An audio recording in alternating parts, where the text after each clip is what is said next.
Hi mommies, good morning. Let's do pump and pour and pack.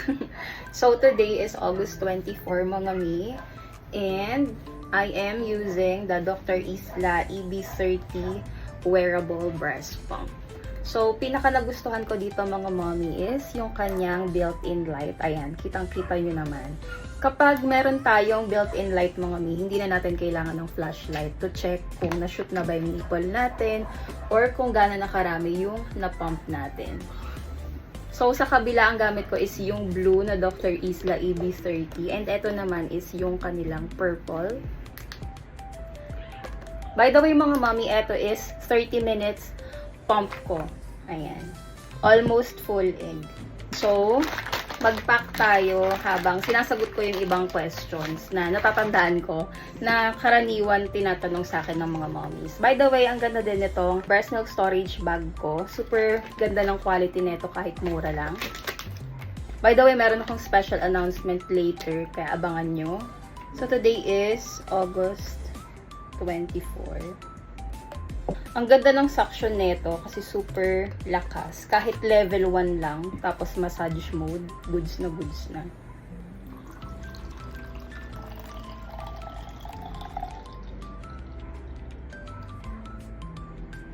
Oops. So, isa sa mga questions na natatandaan ko is, Mommy, masakit ba mag-pumping? Mommy, ang pumping dapat hindi siya masakit. Kapag masakit siya mga mi, ibig sabihin may mali sa pumping nyo. Pumping? So, mommies, kailangan talaga yung flange na gamit-gamit nyo is sakto sa nipple nyo.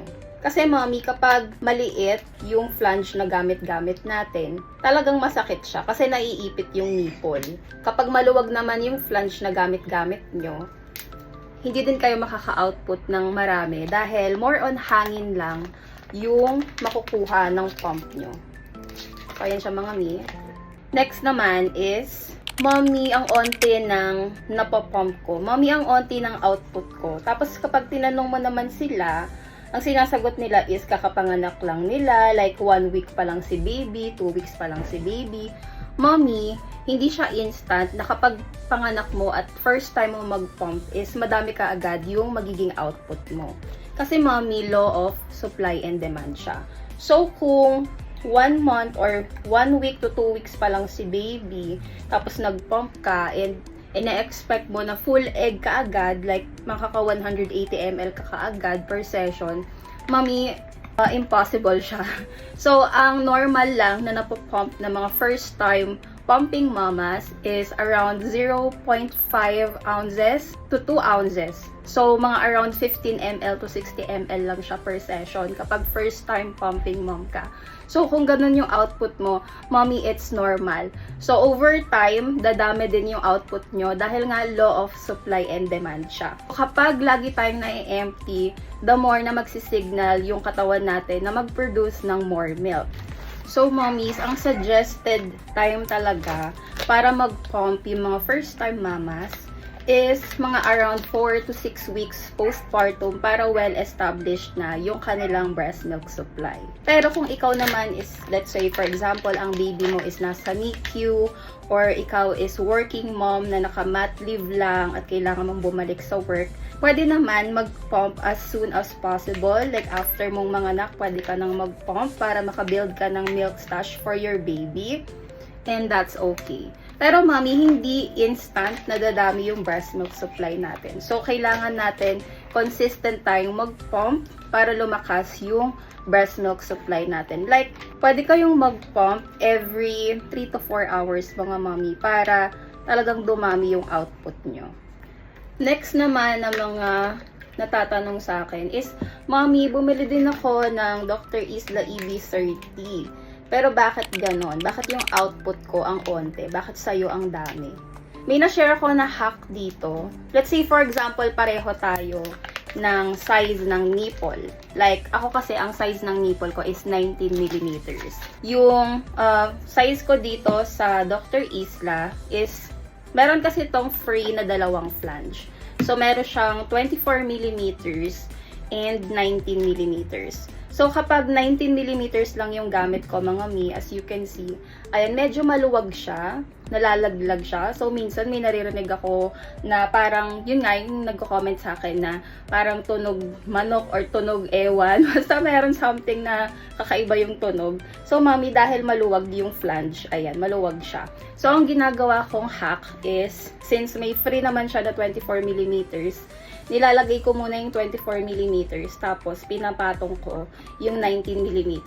And ang na-realize ko, napansin ko doon sa output ko is kapag 19mm lang yung gamit ko, onti lang yun ang output ko. Pero kapag 24mm naman yung gamit, pero kapag inuuna ko yung 24mm, tapos pinapatong ko yung 19mm, ang dami ko namang na-output. So, ayun, mommy, you can try din yung ganong hack, kagaya ng ginagawa ko. So, by the way, ang sinasalin ko ngayon is 4 ounces. Ayoko kasi na kapag nilagay ko siya sa refrigerator is bulky siya. Gusto ko na-lay flat siya para organize yung aming freezer. So, ganun pwede nyo din gawin yun, ha. Another thing, mga mommy, na nagmamatter is yung settings nyo ng pump. Kung kayo is, ang settings nyo sa inyong pump is mataas yung suction, mommy, masakit talaga siya sa nipple. So, pwede mo na kayong mag-start sa mga mabababang level. Like ako, mommy, ang sinasuggest ko lang is massage mode na level 1. Kasi dito kay Dr. Isla, dahil nga malakas yung suction niya, goods na yung massage mode na level 1. Pero kung nahihinaan kayo sa level 1, saka na kayo mag-adjust. Huwag kayong magta-try ng pumping na ang settings nyo kaagad is yung mataas na suction, like level 5, level 4, talagang sasakit yung nipple nyo dun, mga mi. So ako, nag-start talaga ako sa mahina lang. And so far, so good. Ang ganda ng output ko. Kasi, mami, iba-iba yung modes ng mga breast pump natin. Like dito kay Dr. Isla, meron siyang massage mode, lactation mode, breastfeeding mode, and frequency conversion mode. So, kailangan talaga i-experiment nyo, hanapin nyo yung settings na para sa inyo. Like, hindi kasi tayo pare-pareho ng magiging output. So, sa iba't ibang pump, iba-iba din kasi talaga yung mga modes nila. Like, dito kay Dr. Isla, pakita ko lang sa inyo, mga mi. So, ayan. Ang gamit-gamit ko is massage mode na level 1. Tapos, pwede nyong i-change sa breastfeeding mode. And ito yung lactation mode. Tapos, ito is frequency conversion mode. Medyo malakas yung suction nito for me. Kaya, goods lang ako sa massage mode na level 1. So, ayan, mga mommy. Tapos, sa ibang pump naman na gamit-gamit ko, iba rin. Like, meron silang combination, expression mode, stimulation mode. Parang, basta iba-iba siya, mga mommy. So, iba-iba. Depende sa pump na gamit-gamit mo. Pero kung Dr. Isla din yung gamit mo kagaya ko, go for massage mode na level 1 muna. Tapos kapag nahihinaan ka, saka mo na siya i-adjust. So, ayan, mga mi, yun lang yung mga tips ko and yung natatandaan kong questions na dapat kong sagutin. So, ayan, mga mi, meron tayong 3 pack na 4 ounces and meron din tayong 2.5 ounces na milk dito.